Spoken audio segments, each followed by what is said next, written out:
radio show. George Basha's back. How are you, George? Hey, champion. How are you? Good. I was watching the movie The Combination. I picked it up from my local library, if you could see that there. Probably can't. I probably got big. Yeah. No, I picked it up in my local library. It was an interesting film that you did. There's 2 combination movies. Is that correct that you've done? That's correct, mate. Combination, the first one I did in 2009. Mm-hmm. And the follow-up was 2018, The Combination Redemption. So 2009, the combo, if you don't know much about it, it created a bit of a stir. It was actually pulled from the cinemas for stupid reasons. It was an independent film, the independent backers, a lot of first-name actors, so it was a lot of new faces. Because I came from the West and it was very hard for me to get into the game, I thought it would be interesting if I cast and gave people opportunities to chase their dreams. Mm-hmm. This is where I could help, so I thought, and then we did that, and some of the actors that were on there, there was Rahel Rahman, who's gone on to do great things, Firas Durrani, Claire Bowman, on to Nashville. That was the first gig she ever done. She'd never done anything before that. Mm-hmm. But yeah, look, the film was based on my life growing up in Western Sydney. Mm-hmm. So there's a lot of truth in that. Kind of, let people into my life and growing up in Western Sydney and what it was like growing up as an Australian with a Lebanese background. People, always think it's easy and we're lucky, and we are lucky to have come out. My parents came out. I was born here, so my parents came out, from Lebanon, during the war. But it wasn't easy for me growing up, being Lebanese background. It was very hard because you're kind of dealing with the situation. Is what are you? You're between an Australian and being Lebanese, and you're fighting that at a young age. Well, it would make for an interesting viewing because it's not just Lebanese; it could be any nationality. And it, you're saying it got pulled down from films. Why is that? Well, apparently from what we were told at the time, we were told that there was issues with the film causing racial divide, racial violence, and people weren't safe. And apparently, back then, event cinemas were called Greater Union. Yeah. And they said that, that their patrons didn't feel safe. Mm-hmm. Their workers didn't feel safe because of the film, which is a lot of crap. Let's call it as what it is. I mean, it's a bloody film. I've seen a lot worse cinemas than that. And my argument back in those days was, mate, if this was an Nicole Kidman and a Hugh Jackman film, would they have pulled it? No way. But we were the number 1 film in Australia at the time. We were compared to Batman Begins and our opening weekend. And then, you can imagine me, 8 years in the making that took me to get that film up. Shit. Me and David Field, 8 years. And when we finally got it up, you can imagine me getting a phone call telling me that we're the number 1 film in Australia. Wow. And the next day getting a call saying that the film's getting pulled from all Greater Union all around Australia. It was, it was a killer. But look, the film went on to gross decently. It would have done, I reckon, double that if it had stayed in the cinemas. They didn't pull it with all the controversy. And when the film got accepted back into the cinemas, we had to have security. We had to pay for it out of our pockets. Oh, my God. I don't think it's ever happened in history, in Australia anyway, where filmmakers and our distributor had to pay for security at our screenings. Shit.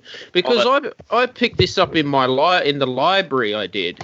The combination on Netflix. It's actually shown on Netflix, part 1 and 2. Yeah. So I find that hard to believe that the cinemas pulled it down, and yet the library's got a DVD, which is pretty cool, and Netflix as well. Right, there you go. And the film, and I wrote the film, so the film was pulled. It wasn't pulled. It was promoted by the media as this Western Sydney Lebanese gang film. It's far from a gang film. It's when I wrote it, it's a love story. It's about the character I play, which is John, who meets a white Australian girl, and their cultures collide, and it's hard for them, to be together. And yet, I mean, you got the school stuff, but there's school kids in the film. It's far from gangster, but the media at the time, went this gangster thing, and and it was really not where I wanted to go with the film. It wasn't what I wrote and set out to make. But unfortunately, sometimes people will take the little bit of violence in the film and glorify that than what the film is really about. Because when I saw Convict, that was more 10 times violent than the Combination. That was more graphic as well. I thought the Combination was pretty good too, but yeah, it's a bit weird that they pull it out of the cinemas. That's strange. Yeah, well, back then, I think it cost us a lot of money. I think the film would have done a lot better if they hadn't pulled it. Because I had a lot of people messaging me on social media at the time, and they were scared to go to the movies because of all the fake. That's what I call it, the fake media around it, around the actual film. The film till now, I bump into people. This is like, film was released in 2009. Till these days, pull me up and tell me it's one of the best Australian films I've seen. And when I set out to make this film, I set out to my aim was to change the way Australian films were made in regards to what an Australian actor really looks like. It's not always a guy. It's not always a blonde. I'm as Australian as anybody else, and that was the thing I was fighting back then. So the film was very important to me because I wanted to be accepted as an Australian, not just when I was growing up, but as a filmmaker. And even when I made the film, they were calling it an Australian Lebanese film. For crying out loud. I mean, we shot the film in Australia. Australian actors, Australian crew. David Field directed, one of the best Australian actors this country's ever seen. And yet, still, Australian Lebanese film. And I just couldn't, get my head around it. No, it's very interesting. It's got some interesting scenes in it. I think there was one where, was it Faraz was getting in petrol or something because he didn't pay money back.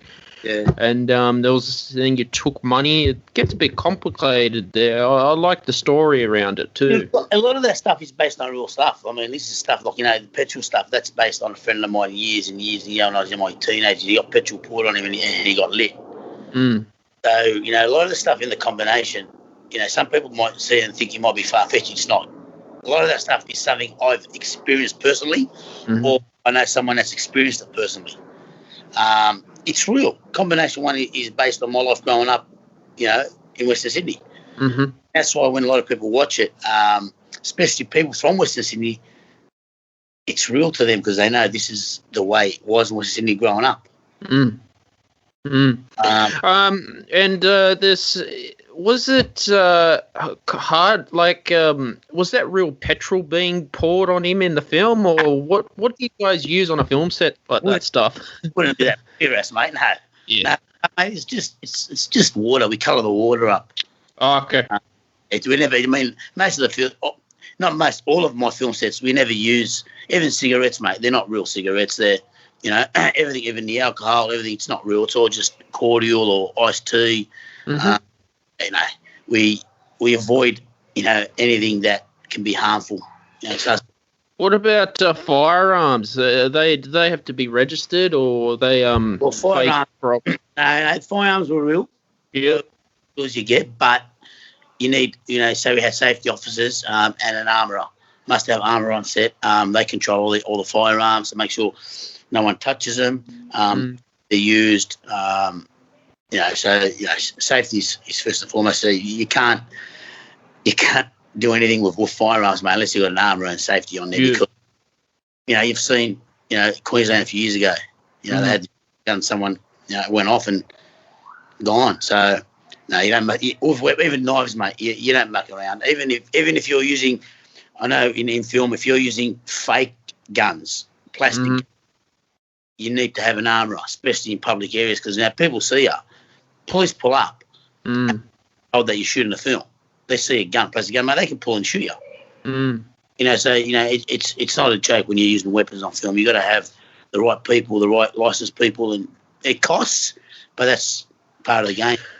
In America, are they a bit more relaxed around that sort of stuff? Nah, mate, in America, got more money than what I have, mate. They'll probably have 20 armourers. You know, I wish I had that sort of money. But yeah, nah, mate. I think look, in America, you know, bringing up America, Brandon Lee, Bruce Lee's son, or blank on the set of Crow. So I'll say America would be just as, you know, tough when it comes to filmmaking, mate. Everything, you know, safety is a big thing in anything you do. If you're using weapons or stunts, you know, the safety of actors, the stunt people, you can't afford to have any of those get anyone hurt. You know, it's the last thing you want on your set. And you know, everyone comes home. It's like you go to work, you want them to come home and go home with their family safe. And you know, so yeah, no. Like armory is real guns and blanks. Like, you know, perfect example when we shot the combination. When you know, Ferris gets shot. You know, it was a blank, but part of the blank actually shot off and hit him in his butt. Oh dear! Huge brute, and he was probably about a good 15 meters away from the gun when it fired. So you can imagine if it was something close and it fires and something like that. You know, because when the blanks go off, they're supposed to just go poof into thin air. But sometimes a tip your damage could kill you. That's what killed Brandon Lee. So instead he hit him. So you're not supposed to aim the gun at the actor. It's supposed to be always away from the actor. The camera treats all that. But yeah, mate, you have to have armory and safety. Yeah. And no, there was a scene, I think it was at the end, where what was the gangster just shot all the door and all that. Are those blanks, or how is that special effects? No, they're not blanks. What we do, we get the door, and they've got this special kind of pellet gun, and they shoot the pellet gun, and the pellet gun gives you the effect of a bullet going into the walls. So yeah, it's like a gun, but it's like a pellet, real metal type, and it's just like a bullet, bang, bang, bang, and you just get that effect. Yeah. Yeah, I've seen that a lot. It was on Underbelly. A lot of films do that too, that sort of special effect as well. It's the same thing. Even when you're shooting glass in the Combination Redemption, there's that drive-by when the van cops it. You know, again, you know, we've the armourer and the safety guys have got a bit of explosives in there ready to blow. Shoot, the explosives go off, and it's as if a bullet's hit the glass, but it's actually explosives inside the van that bursts the glass.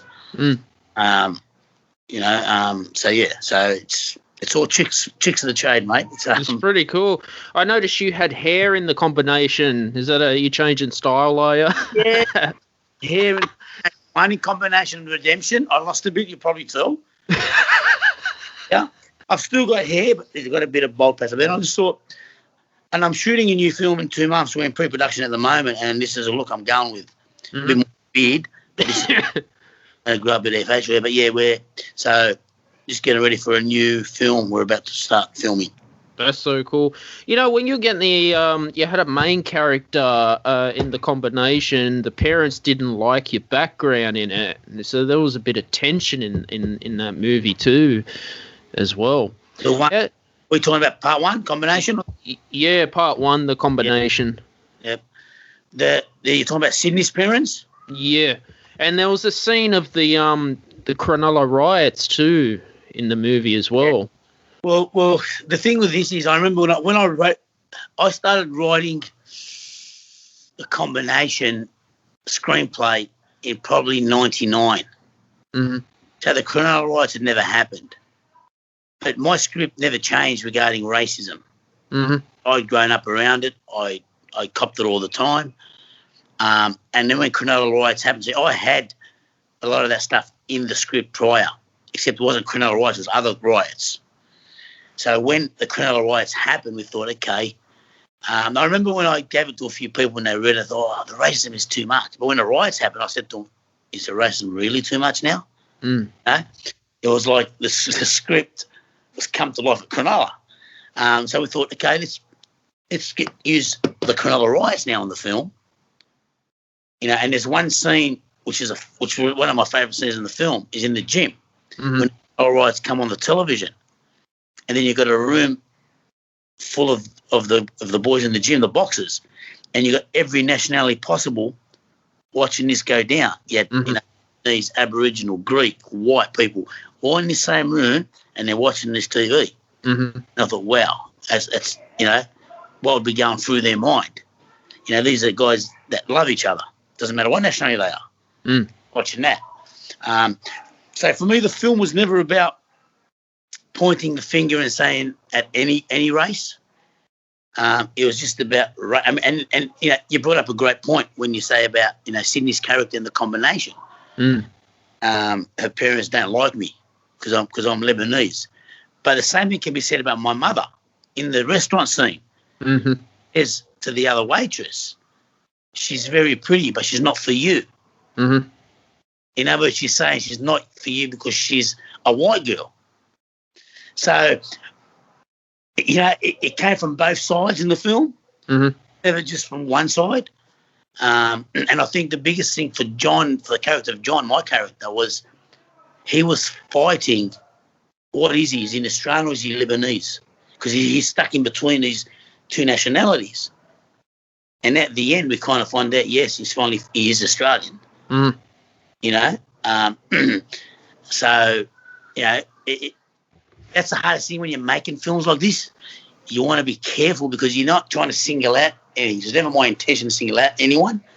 It's about, you know, getting it out there, getting people to talk about it. Because I think if there's issues in the world, whatever it might be, racism or whatever it might be, the best way is to talk about it. I've seen the combination twice. I have. I might watch it a third time because there's still stuff I think I missed in it too. It's quite interesting how things are changing all the time. And were you speaking Lebanese in some of the scenes too? Well, Arabic. Yeah. Yeah, it's Arabic. So yeah, the translations were Arabic.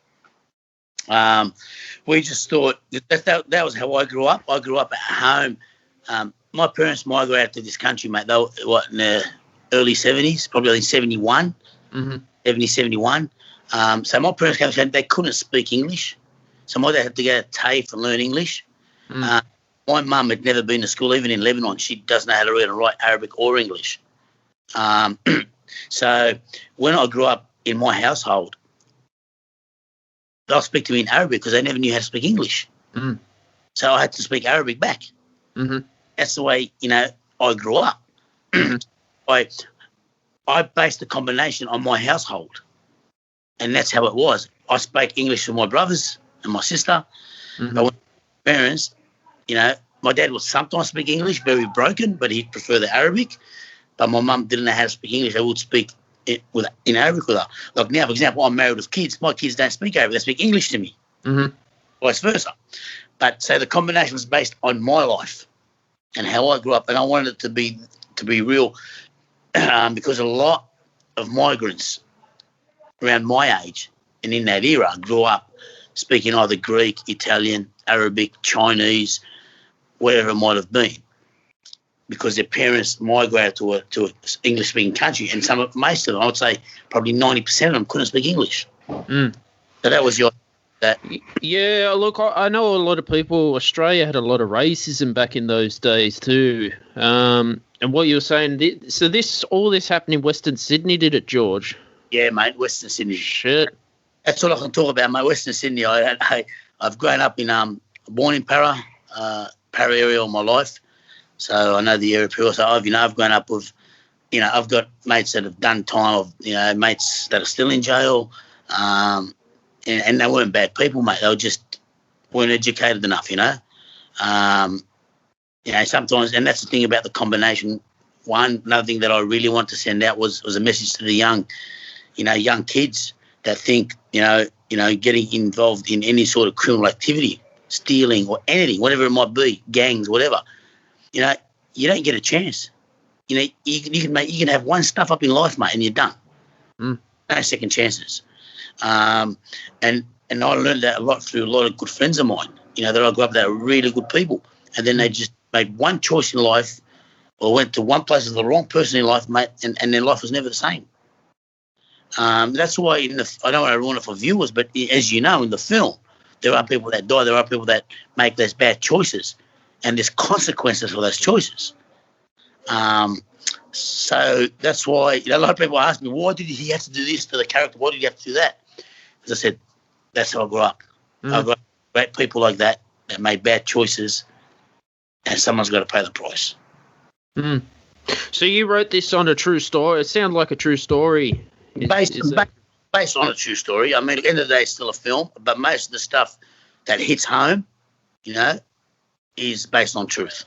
Yeah, it's an interesting. I've got to watch it a third time, George. Yeah, I'm gonna watch it 3 times. But and there was the second one. I haven't seen that yet, so I'll get around it.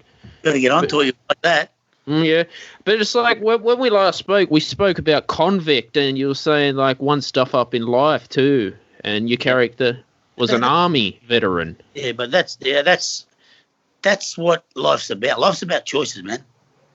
Life's about opportunities, Like you get an opportunity to walk away from something, like convicts, for example. He had an opportunity to walk away from that.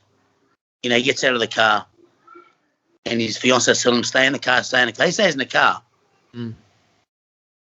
Nothing happens. It's done. Gone. Forgotten. And I think that's life in general. And it's not just in criminal activity. It's in anything you do, It's in anything you do. You make choices in life, and sometimes they've got to be the right ones and the smart ones. And the reason why I love all that kind of stuff is because there's a human element to the films I make. Now, you watch a lot of movies, especially Hollywood these days, and I think they've just lost that human element in their movies, the emotions. I think when I like my audience when they watch my film, I like them to sit there. I like them to cry, laugh, get angry, really ride the roller coaster of emotions. So for me, it's always everything is about choices. Everything is about family. Everything is about what you do next or what you don't do next. So this is the thing. So with the combination Redemption, I was never going to make a sequel. It was never in the cards. But over the years, the more I saw the world, the way it was going, like in 2009 when we did the combination, racism was there, but it was very well hidden under the carpet, if that makes sense. It was very well hidden. People don't want to talk about it. It was not. We can't talk about that now. Where when I made the Redemption in 2018, I was like, racism is there, but people talk about it now and they don't care. The world has changed. So then I come up with this great, and nothing in the world that's changed a lot is depression. A lot of people, suffer from depression. It's a big problem. And sometimes people don't seek help. So I thought, what if I brought John back and he suffers from depression, yet everything he tries to do kind of backfires on him. He's the good guy, but whatever he touches kind of turns to crap. And again, I don't want to say anything to the viewers. They haven't seen the films, but as you know, a lot of stuff happens in part 1, and he carries that burden with him into the second one, and it's a burden that's so hard for him with the depression, which is what's caused the depression. And then what was interesting to me as well, because the world, again, all the stuff that's happened overseas, I thought, what if John falls in love with a Muslim girl? So his own race, but a different religion. Would it be different than what happened to him in part 1? So these are the things that really kind of pushed me to make a sequel. And all the this right wing, the Pauline Hanson stuff, all that stuff, Back then I thought, this is interesting because you know what, like And it's not an attack on Pauline Hanson by any means. You know, I think she has some great things she says and some dumb things she says. You know, but I just think putting again the audience in that situation, we can have dialogue and talk about things, about what's right, what's wrong, and again that's the way we move forward as a nation. Because it doesn't matter what anyone says. People try to tell me sometimes, there's no racism. Bullshit. And I'm not saying, and this is the thing that gets to me too, I'm not saying racism only comes from the white man. There's racism everywhere you go, both sides. You know, there really is. So when someone tells me, the white man, it's all the white man, it's a load of bullshit. Yeah, Eminem experienced racism. Well, mate. He did. Mate, of course you will. And it works both ways. You know, I've seen, ethnic people be racist. If someone is driving and an Asian guy drives past and they go, bloody Asian drivers, I've got a mate of mine that does that. He gets Asian drivers. I look at him and say, mate, that's racist. He says, no, it's not. I said, yeah, it is. You're profiling the guy. You know? So, so look, I just think for me, I love talking about topics that bring up discussions. You know? I think what you're doing is good. I like watching films that have meaning to it as well. You going to make any more in the future, or what are you planning to do, George? Well, I'm in pre-production at the moment for a feature film called Retreat. We start shooting end of June. And it goes for 5 to 6 week shoot. It's a bit different than anything I've done.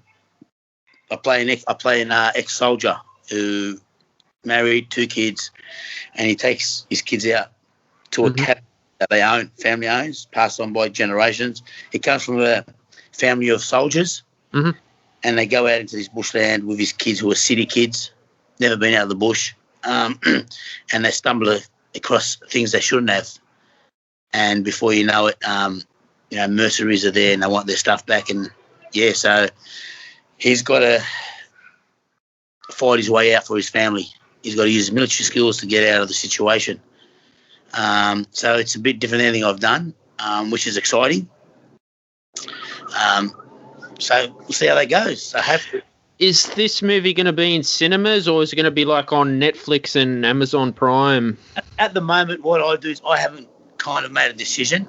Usually what I do is I make the film. Yep. Then I'll sit down with my team and watch the film, and then we'll decide what we think is best for that particular film. Because, there's one thing, there's a rule in filmmaking, mate. You might get a great script. Doesn't mean you get a great film. Or you might get a terrible script, but you might get a great film.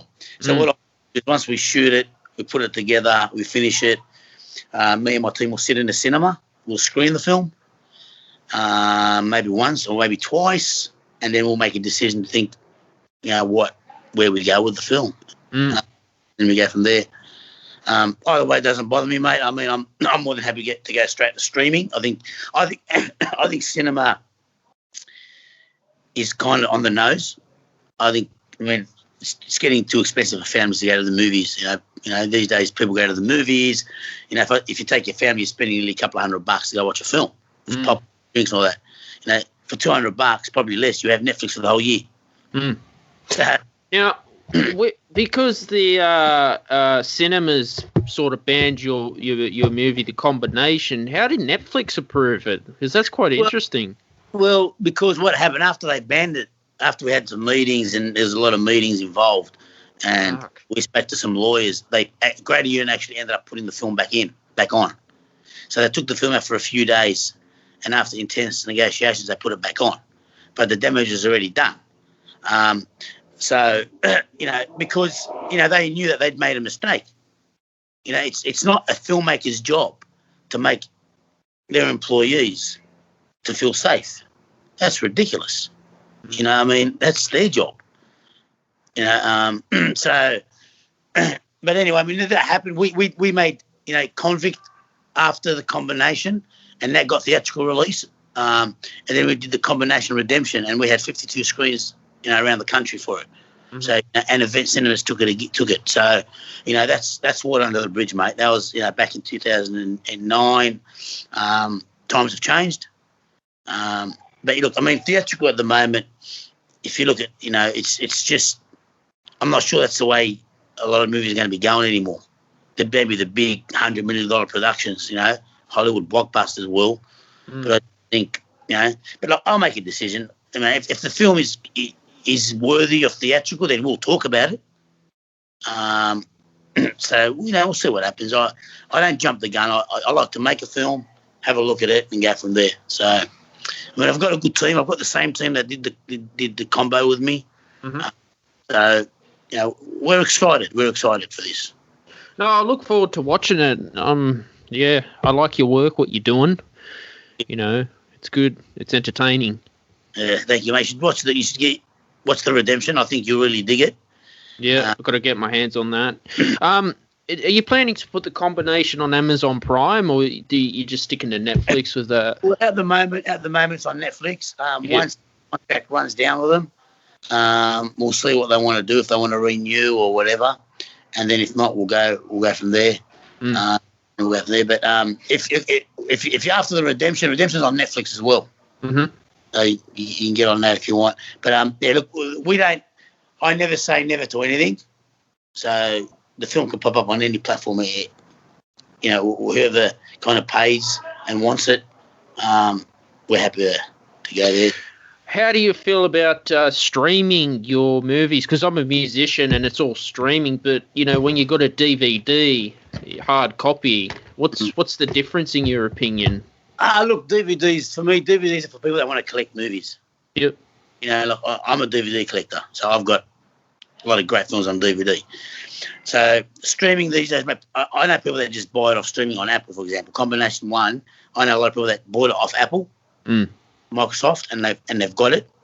But I'm old school. That's the difference. If you're old school like me, like a dinosaur, you kind of like to feel it. Mm-hmm. But it's for people that collect. That's all it's for. If you like to collect it, then DVD. Do you find the royalties are better when you get DVD sales versus like streaming? Streaming. Yeah. I think with DVD, especially Australian films, they just sell little copies. It's not like the big US films where they pass them everywhere. So I think streaming is better because that way people just clicking and paying for it.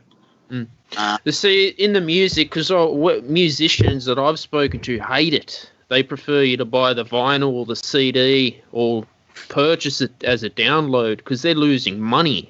Yeah, but streaming. But the reality is too, if they're doing vinyl, right? Let's say they're vinyl or whatever, then there's also a bill that they're going to get from whoever's distributing to make the vinyl. It's expensive. So that's then they've got to look at, okay, what's our take once they've made the vinyl? What do we get out of that? You got to work that out as well. End of the day, there's a business side of any entertainment business. What's best for your investors? So you also got to look at that. So I know, for example, with DVDs, they make the DVD, so they're going to take the cost for the DVD, for the covers and all that. And if there's any posters or promotion, that also comes out of the profits.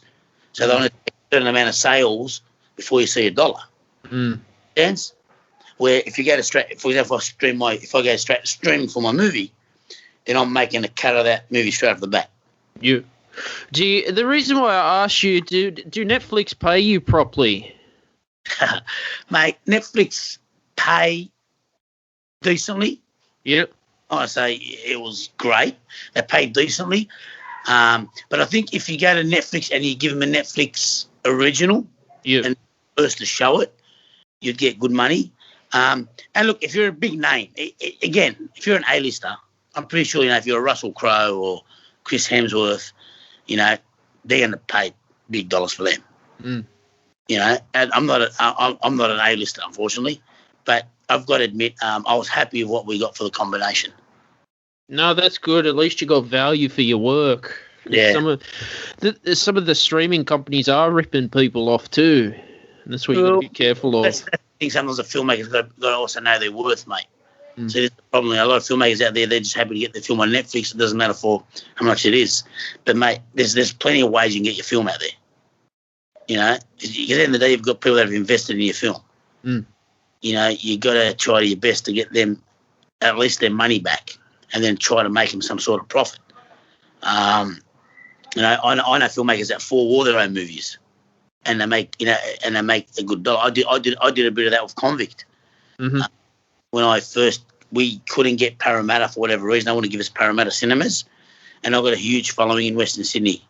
So I thought, okay, how am I going to get? Because they gave me cinemas, you know, at Narella and all that, but I couldn't get Western Sydney. So I thought, how do I get an audience in Western Sydney to watch this film? Cinemas aren't going to give me anything. So I went and hired cinema, and it was about, I think 2-3 days. We ended up running for nearly a week or just over a week to close to 4 houses. Wow. And we, there were nights we had 700 people in there. And that was done purely by word of mouth. So, you know, you can imagine, you know, 6-7 screenings of 600 to 700 people. You know, so there are ways out there for filmmakers to get out there. You just got to believe in their product. It's word of mouth is the best. I think it's the best way to market. Look, I mean, the thing with my films, the combination came out, did cinema, did very well, but word of mouth. It's word of mouth. If people like what you make and like your films, they'll watch your films. You know, every time I've had, you know, a fan or someone, you know, message me or whatever, it's always been they've seen one of my films, and then they'll Google me, and then I'll watch all my 3 films, and then I'm fans. Who I was, someone's told them. You know, and it's word of mouth. You know, perfect example of word of mouth is American History X. And you've seen that, one of the greatest films, right? With Norton. I think, yeah. So when that first came out in the cinema, it flopped. People didn't go to the cinemas and watch it. Hit DVD, it went through the roof. Because mouth. Oh, you got to watch this film. You got to see this. Unbelievable. You got to see it. You know, nothing beats people power. With DVDs, we've got what's called Blu-ray. Is that like ultra high definition versus your standard DVD? Well, Blu-ray is better than DVD quality, but now you've got 4K out there. Sure. DVDs. So I've never seen what they look like, but yeah, it's better. Blu-ray is better quality. Convict was on Blu-ray, and I remember, to me, they look the same, but I'm not into all the picture quality kind of thing. So, but no, it's better quality, better sound. But again, to have Blu-ray, you got to have a Blu-ray DVD. You have to have the right TV, the right surround sound. It's going to cost you more money. It's not just about Blu-ray and whacking it on. You got to have the right TV as well to get money. When you're on set, are you very fussy with light as a director?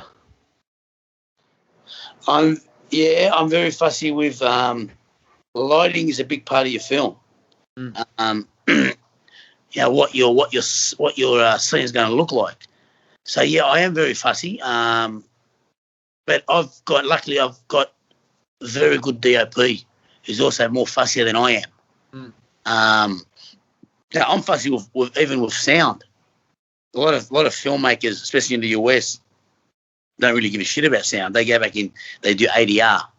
As a sound person, you know what that is, ADR. They just retape everything, re-record all the dialogue.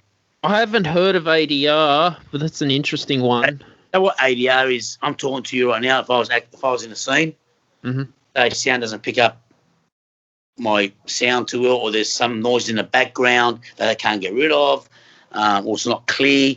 We go into a studio and big screen up. I'll watch myself playing that scene, and I'll redo the dialogue in an enclosed room to get really good sound. What about when you were editing the combination and Convict? Did you have editors doing that for you, or was that done by yourself? No, I got editors. Yep. But we are in there. We let the editor go. Well, we had for the combination. One, we had Ken Sellos. Mm-hmm. Is one of the well-known editors in this country. And then we did Convict. We did it with a guy called Mick Grucci, who was assistant on the combination as an editor. Mm-hmm. And then Redemption was done by this lady. Her name was Shelley. So for every film I've made, I've had different editors. But we always sit through the process. So I always sit through the process of the editing. If there's something like that, I'll bring it up and I'll say, okay, let's have a look what we got. That's the fun part. If you want to lose your hair like me, fun part, mate. But no, yeah, it's interesting, especially because when you don't have, I do my films. I don't have a huge budget, so it makes things really hard because you're moving that quick on set. You're shooting. Usually you can shoot a feature films are shot anywhere between 6 weeks to 12 weeks. Mm. We shot the combination one, in 20 days. 20 days? The whole movie in 20 days? Shot the film in 20 days. Shit. It shot Convict in 19 days. God. So when I say that to you, it means we are working faster than TV because we don't have the budget to work any slower. Mm-hmm. Actors are doing 2 takes if they're lucky, 3 takes if they're extra lucky, and then we're moving on. And we've got no choice. That's what we have to use in the film. So even if there's a stuff-up, will you have to retake that again? Or if there's a stuff-up that's pretty bad, and yeah, we will. We have to retake it. But most of the time, we're well prepared. The actors I employ are very well prepared, very professional. So we know when we get on set, what we need to do. So, we get it done, mate. And we've done it 3 times now. So, we're about to do it the 4th time. So, because in Convict, you were pushing, what, a 16-hour day, weren't you, on set? No, mate, I'd say we're probably hitting 12 max, 12-hour days. 12-hour days. Now, we try to stick to 10. Mm-hmm. There'd be odd days where we might go, 11 or 12. But I aim is I try not to overwork the crew because you kind of want to keep them fresh for the next day. So if you go too long, you just overwork them and they become tired and you're not thinking straight. So we try to keep them pretty fresh. We don't shoot weekends, so we give them weekends off. Mm-hmm. So go see the family, refresh, and come back Monday and go again.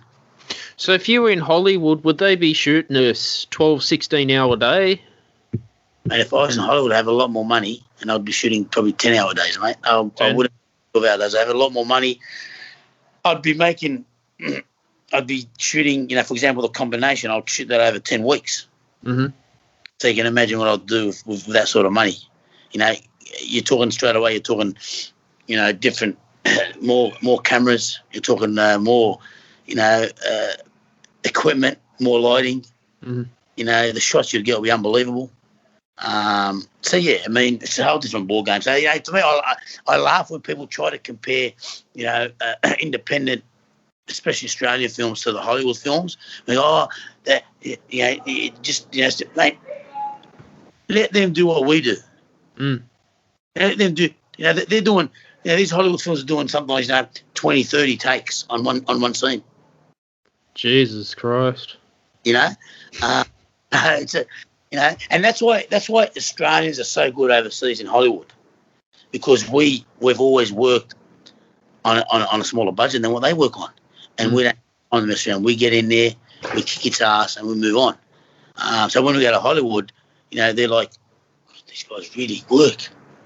They're not spoiled, and that's why Australians are so good over there once they get their foot in the door, mate.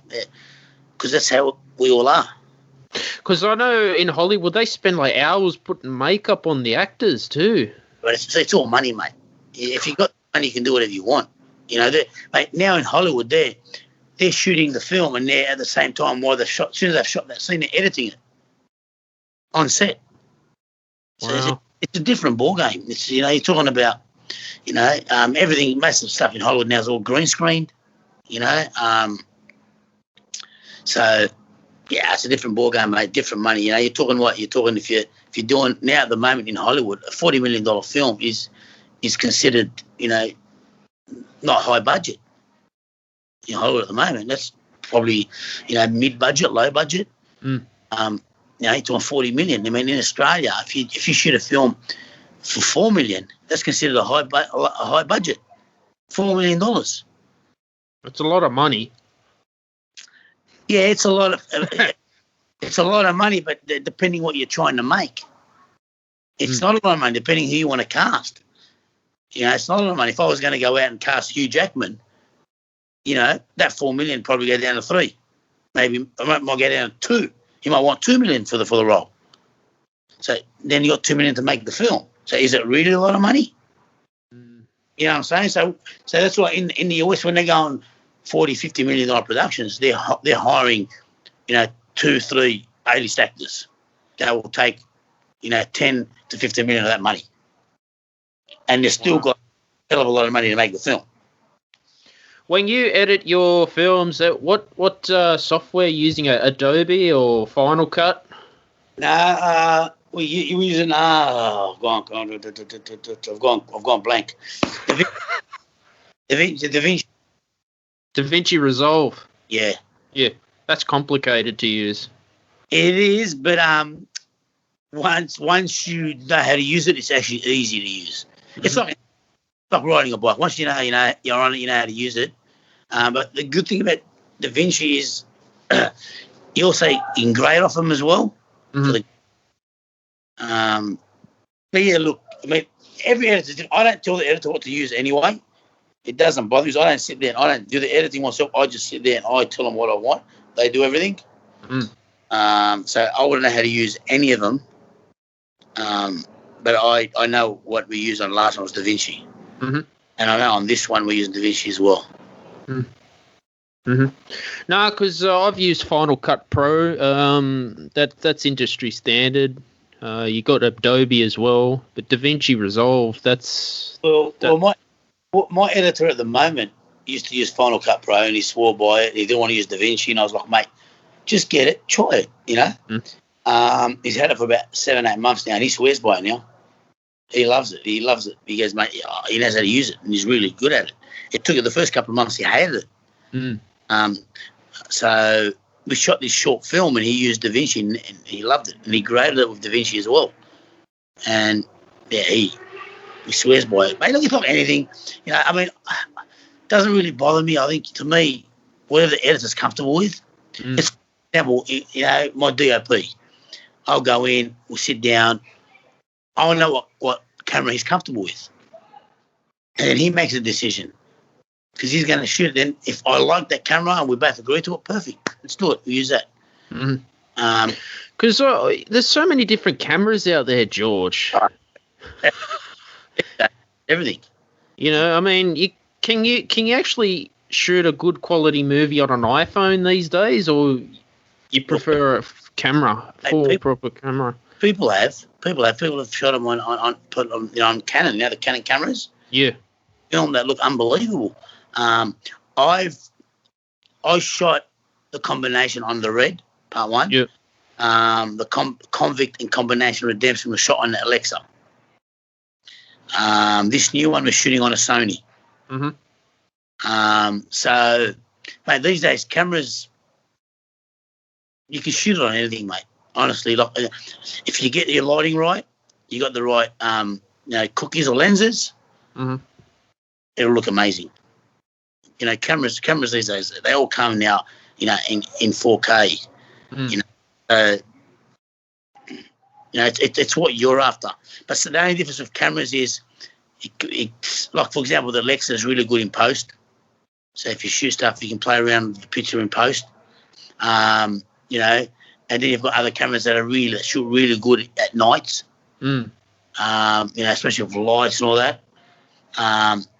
So it depends what you want. So what I usually do is, if I've got a film I'm shooting and it's mostly day, so we'll do some camera tests.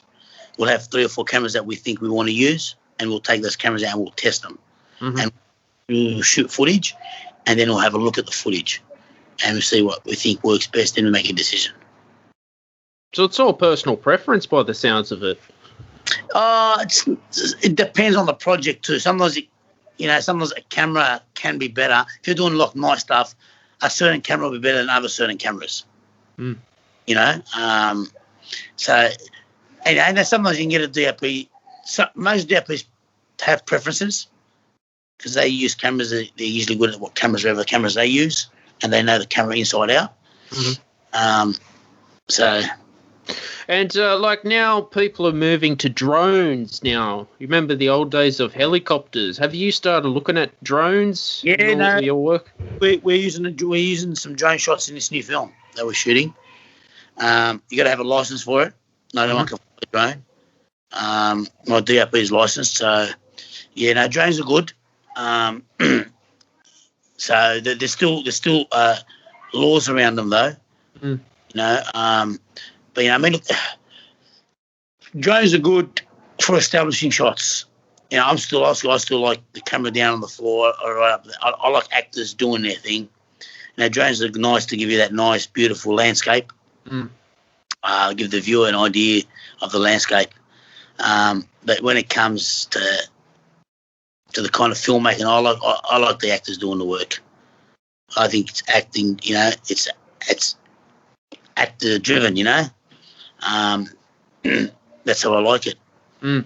And no, because films change so much because helicopters are so expensive, George, to run that thing. Yeah, but you know what? Getting someone to operate a drone is expensive too.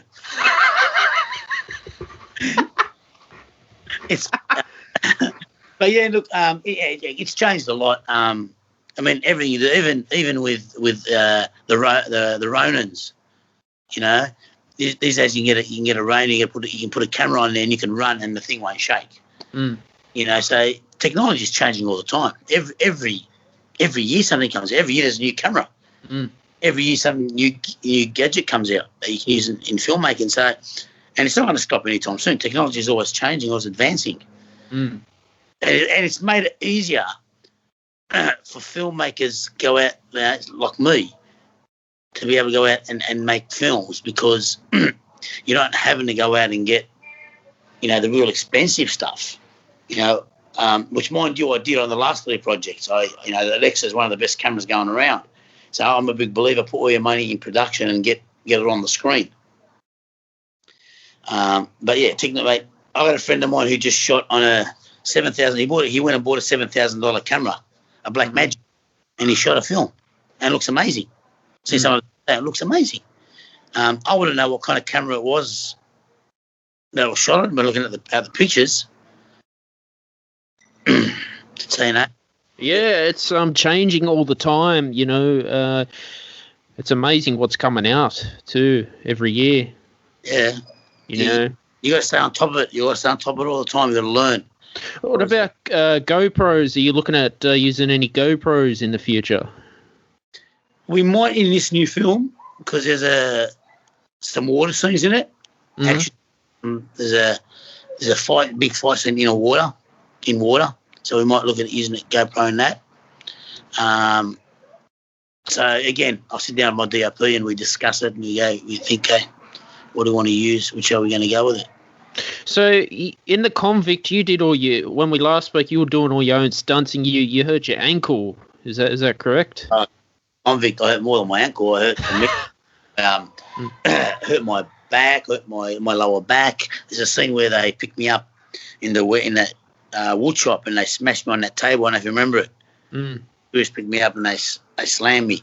And when we were doing in the rehearsing, I didn't know that that table was still this thick.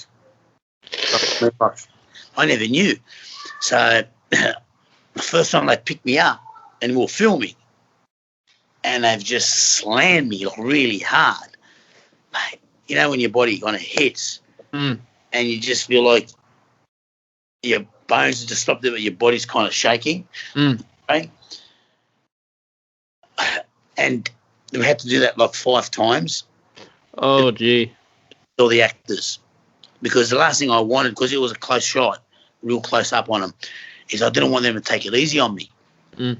So I didn't want them to start worrying, putting me down easy because, camera will pick up everything. So I copped about another 4 or 5 of those. The next morning, I couldn't get out of bed. Mm. And I'm like, what was going on? I said, my back, I can't move.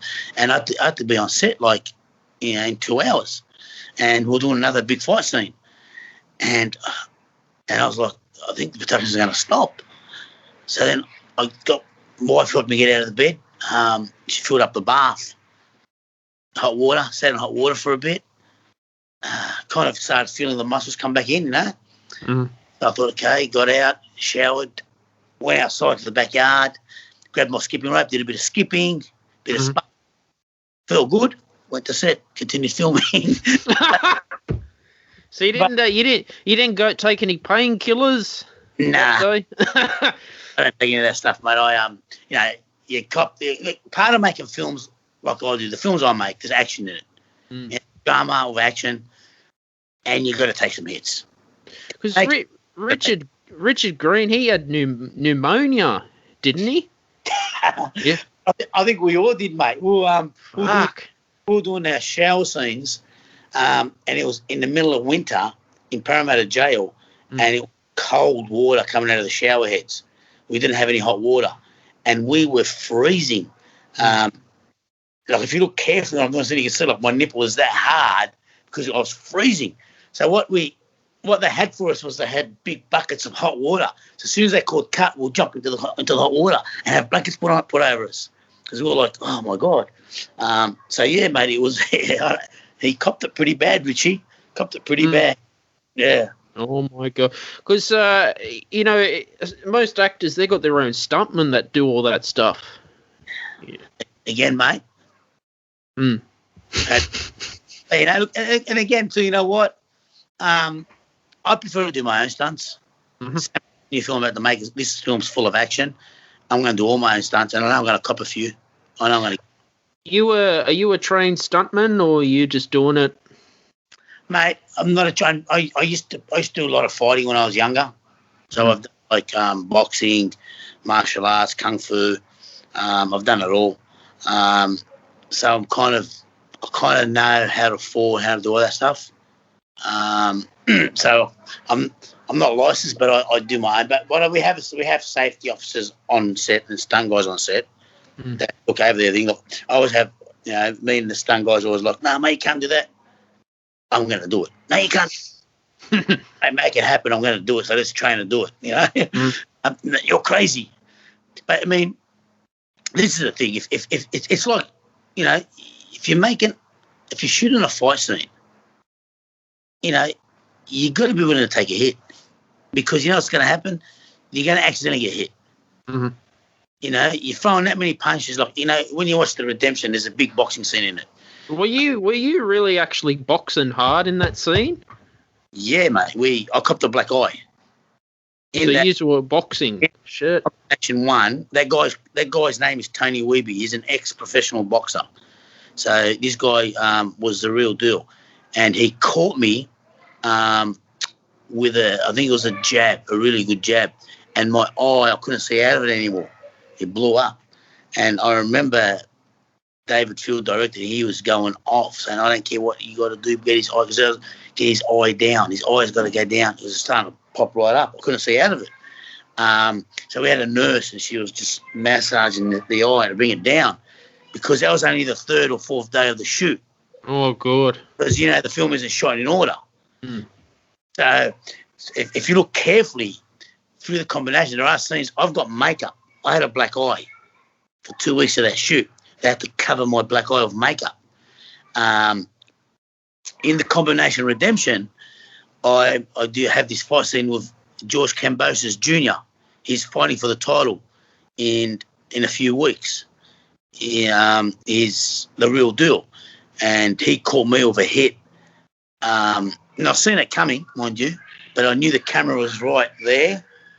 So I was like, I have to take this hit. And they don't tickle. But I think that's part of the game. How many ounce boxing gloves were you using? Oh, good question, mate. I can't remember, mate. I really, that's in my memory. I can't remember. That was the real boxing gloves. Because isn't the lighter they are, they hit you harder too? Or the more ounce they are, the softer the hit? When you get hit by George Kambosos Jr., don't matter what gloves you got. Okay? Like, you're going to get hurt. But look, I mean, some of the stuff we choreograph, some of the stuff we don't. Some of the stuff I go and I say, let's just spar. And we'll shoot a good 1 or 2 minutes of just sparring. Not rehearsed, just sparring. And most of the time with boxers, mate, they're good. They can hit you enough to not to hurt you. They're trained that way. And any odd time, human mistake, you get hit, and you just soldier on. You mentioned, are you involved with MMA as well? No, mate. Have you ever had an interest in mixed martial arts? Well, I watch it. MMA for me, I'm old school, mate. MMA is a bit too violent for me. UFC, I think it's way too violent. I love boxing. I've always loved boxing, kung fu, that kind of stuff. Boxing's always been a thing for me. But with MMA at the moment, I've taken interest in it because in retreat, I've got a couple of fighters that are MMA fighters. And I need them in the film because there's some big scenes where I need their skill. So I've taken interest in the last probably 8 months, mate, and they train the house down, mate. They're machines. They are. Because Dana White, the president of the UFC, said boxing's dying for some reason. Like UFC's taken over everything. He's right because, I mean, boxing's lost a lot of characters. At the moment, if you look at boxing, there's no Mike Tyson anymore, Evander Holyfield, Kostya Tszyu. Anthony Mundine's not boxing anymore. Yeah, so there's all those great boxers that are around. There's not many around anymore. Like, Whittaker, all those guys, they're gone. So I look around sometimes at the boxing and I just don't see anyone that I think is up there with those guys, and characters. I want characters as well. You lose those characters, and he's right. At the moment, UFC is bigger than boxing, because UFC has characters. Gregor, for example, he's a big character. As much as they hate him, they still want to watch him. And boxing was like that with guys like Mike Tyson. People would watch him. Same with what's his name? Kostya Tszyu. So he's right on the world stage. I think boxing needs to reignite something. Have you ever had an interest in like wrestling, WWE, WWF? I used to be a WWE fanatic. I used to love it. I used to watch them when they came out. But you kind of, where generations change. I liked WWE back in the day when The Rock was there, Goldberg. My era back then. So, and now it's changed. Now sometimes my kids watch it, and I watch it, and it's just like, it's become a PG show, and it's not good anymore to watch, in my opinion. I think it's just normal. It happens. It's over time. With time, things change. We change. What we don't like anymore, or characters change. It's not you speak to anyone. If I speak to someone older than me, they'll tell me, "Oh, back in their days, it was much better. People were so much better. They were so cool. They were better wrestlers." Then I'll say the same thing to my kid. Then my kid's going to say the same thing to his kid. And I think that's all it is. It's just change. Well, there was a time Mick Foley got thrown off the Hell in a Cell by the Undertaker, literally. Yeah. Fuck. Those wrestlers, for example, Mike Foley, all those guys, they were characters. Andre the Giant, Hulk Hogan, that's who I grew up around, people tell me now, for example, like, Dwayne Johnson, action star. I always argue, I said, no, he's not. He's not as good as the ones in the 80s and 90s.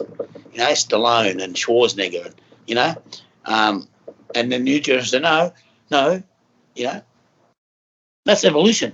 Mm. What happens? You know? If I speak to my dad would be telling me, like, you know, Burt Lancaster, those guys, John Wayne.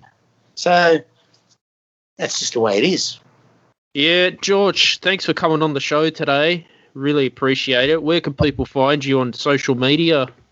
Mate, I've got a Instagram, George Basha Official. Facebook, George Basha. That's about it. I don't have too many others, mate. They're the two. Awesome. Thank you for listening to today's episode of the podcast. Thank you to the sponsors for sponsoring today's show. Also, new podcasts are out every Fridays. Turn on your notifications. Leave a rating on Apple Podcasts as well. Please, if you can, share this podcast on your social media. Also, if you'd like, you can send a donation to my GoFundMe page. Cheers, and bye for now.